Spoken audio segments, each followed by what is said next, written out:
Halo Sineklip, balik lagi sama gue Rashid Hari. Dan kali ini ada sebuah film animasi ya. Ini film yang populer banget, jelas populer banget. Nggak ada orang yang nggak tahu film ini di seluruh dunia. Anak kecil tahu, bocil tahu, orang tua tahu, remaja tahu, semua tahu. Dan ini di Indonesia jelas akan rame banget filmnya, yaitu Despicable Me 4. Yang udah kelihatan di judulnya ya, film keempat di seri Despicable Me. Tapi kalau lu ngitung Minions juga, total udah ada 6 film. Ya, ini film yang bakal itulah menandingi kesuksesannya Inside Out 2 kemarin ya. Karena kan seperti yang udah lu pada semua mungkin dengar, Inside Out 2 itu udah resmi jadi film rilisan tahun 2024 dengan pendapatan tertinggi. Berhasil tembus 1 billion dan gue yakin Despicable Me 4 ini bakal mendekati itu.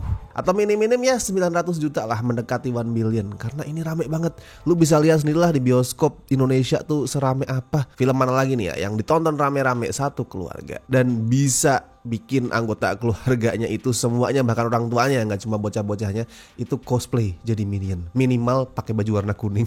Udah kayak kampanye partai anjir, itu udah kuning semua tuh, kuning pakai celana biru biasanya tuh udah sangat-sangat kuat lah impact dari Minion. Nah tapi bagaimana dengan kualitasnya, itu lain cerita tuh. Karena kan selama ini seri Despicable Me, apalagi sejak ada spin-off Minion kali ya, itu mulai dituding kalau wah nih cuman manfaatin kelucuan Minion, popularitas Minion, cuman cari duit doang gitu, nggak peduli lagi sama kualitas, yang penting rame gitu. Banyak yang menuding seperti itu, dan gue nggak sepenuhnya menyalahkan itu sih, karena emang kelihatan banget tuh mereka tuh berusaha milking kekuatan Minions. Tapi di sisi lain juga ya gue wajar, orang lu punya potensi duit segitu gede, kenapa nggak lu manfaatin. Jadi selama ini tuh gue memilih untuk ya udahlah memaklumi pada saat wah jadi Minion doang gitu.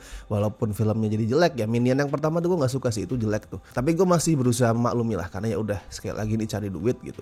Apalagi film yang terakhir tuh Minions yang kedua, The Rise of Gru, itu ternyata bagus loh. Surprisingly itu film yang lumayan ngasih pembeda. Karena kalau lu perhatiin tuh banyak banget referensi ke film-film eksploitasi tahun 50, 60, 70 gitu, dari blaxploitation, non-exploitation, film kungfu dan segala macam tuh banyak banget di referensi itu. Dan buat gue itu bikin filmnya jadi segar. Dan The Rise of Gru itu baru rilis 2 tahun lalu ya, 2022. Jadi pada saat mereka mutusin bikin Despicable Me 4, bukan mutusin sih, announce Despicable Me 4 nih, gue lumayan nungguin karena oke, yang terakhir mereka itu kok udah mulai berusaha tampil beda gitu.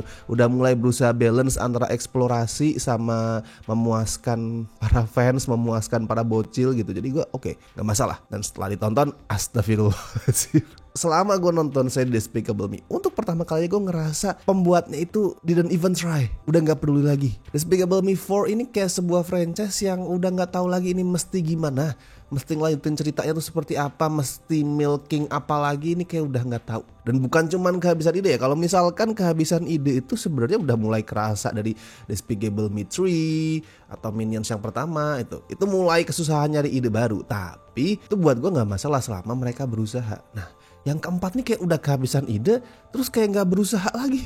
Itu kayak udahlah, bodo amat dah. Yang penting ini penonton pasti bakal datang nih, bocil-bocil pada bakal nonton Minions. Nggak perlu lagi kita berusaha bikin sesuatu yang bagus atau yang beda. Kalau alurnya sendiri akhirnya kembali berfokus ke Gru dewasa yang masih diisi suaranya sama Steve Carell. Di sini dia udah bukan lagi penjahat ya, udah bukan kriminal, tapi sebaliknya bergabung dengan tim AVL alias Anti-Villain League, udah berusaha jadi bapak dan suami yang baik juga. Dan itu kerasa banget kalau naskahnya udah nggak tahu nih, ini Gru dewasa mesti digimanain lagi. Udah kayak nggak tahu mau ceritain apa lagi, karena emang harusnya udah kelar perjalanan si Gru itu. Buat gue udah lengkap, udah kelar di film yang ketiga kemarin. Dari seorang penjahat nomor 1 yang pengen nyuri bulan, akhirnya ketemu para bocil, trio bocil, ketemu istrinya, pengen tobat, dan akhirnya tobat beneran, tobat, nggak lagi jadi penjahat, bahkan gabung ke AVL. Tuh sebenarnya udah kelar, titik sampai di situ. Itu sebagai sebuah proses orang manusia tuh udah lengkap tuh. Si Gru udah berdamai dengan dunia sendiri, nggak perlu lagi ada yang diceritain, kecuali lu mau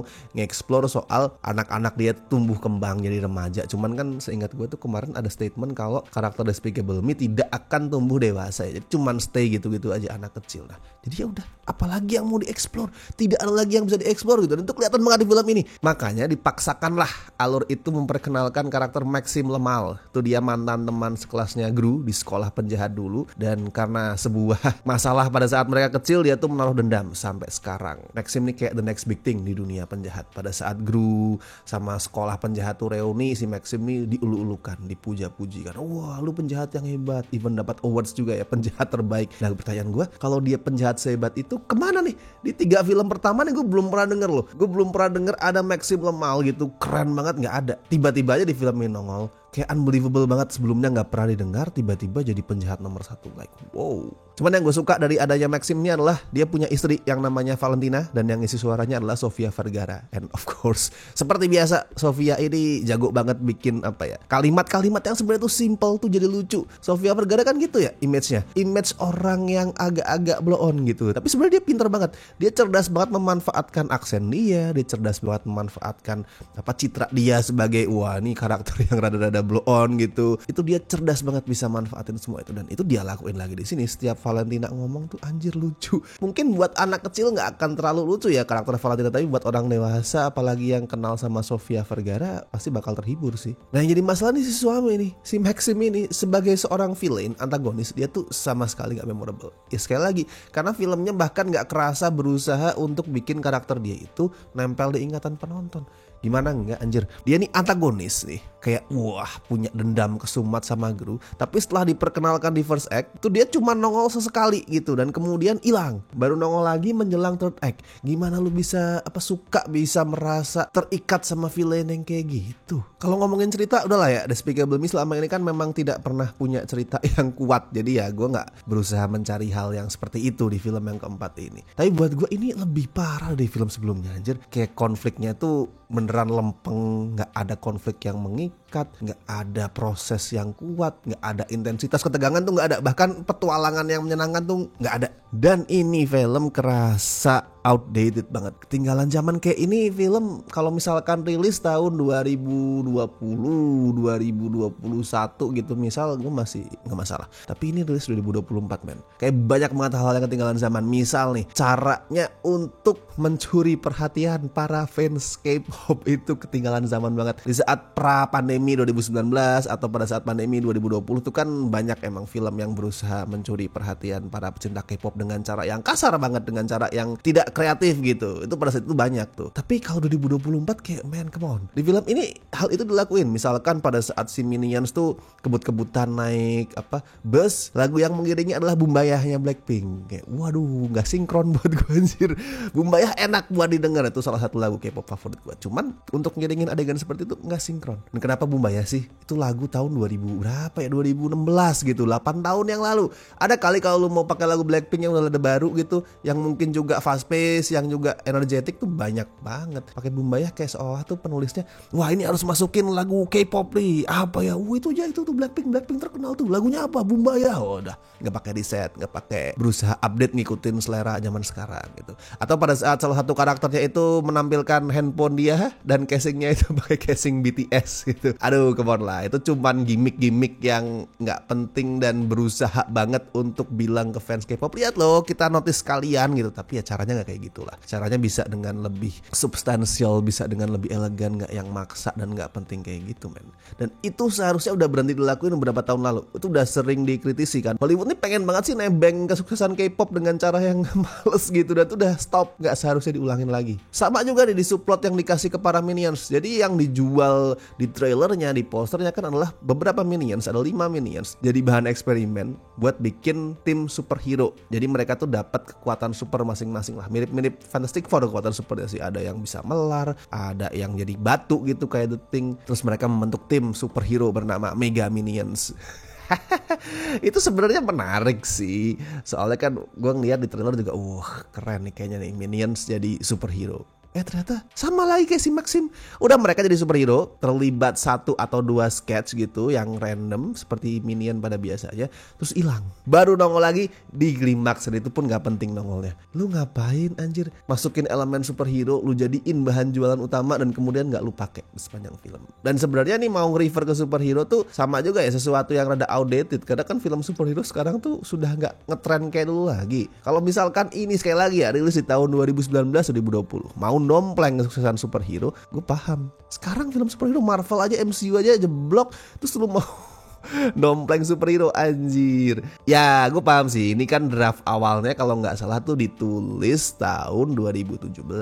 MCU tuh lagi kenceng-kencengnya kan, shared universe tuh lagi populer banget. Tapi kan lu punya waktu dari 2017 ya sampai mungkin produksi 2022 let's say. Lu punya waktu 4-5 tahun untuk melihat situasi, untuk upgrade pop culture seperti apa, terus lu rewrite itu draft. Tapi ternyata tidak. Dan sekali lagi makanya gue ngerasa ini pembuatnya males banget, kayak udah gak peduli lagi. Dan itu bisa kelihatan banget di klimaksnya. Klimaksnya tuh bener-bener instan, kelar gitu aja, gak seru, gak lucu. Minions juga sama, kayak gak ada lagi usaha buat bikin mereka tuh gemes. Gue appreciate pada saat film ketiganya ya, Despicable Me 3 sama Minions The Rise of Gru tuh balik ke formula awal, yaitu ngejadiin Minions sebagai supporting character, bukan lagi sebagai main character. Karena sebagai main character mereka gak bisa, mereka gak punya karakter.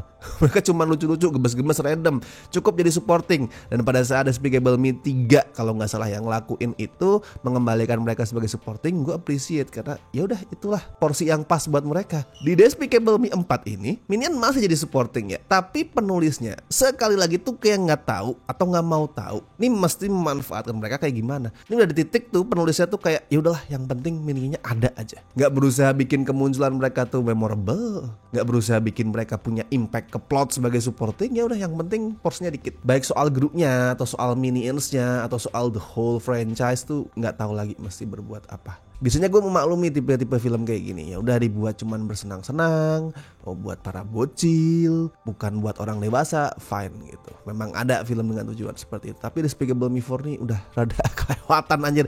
Karena ya itu tadi ya nggak berusaha, kayak nggak peduli lagi. Jadi sebaiknya dihentikan saja franchise ini. Kalau misalkan nih film keempat nih mungkin nggak nyampe 900 juta gitu, misalkan 700 juta, masih banyak tuh, tapi kan jelas penurunan dibanding film sebelumnya ya. Udah menurut gua stop aja. Nggak harus selamanya kok, stop sampai para pembuatnya tuh dapat passion mereka lagi, dapat semangat mereka lagi, dan kemudian muncul dengan ide lain lagi, baru silakan lanjut. Tapi sementara stop dulu deh nih, anjir. Sekalian saja saya kasih 3,5 dari 10.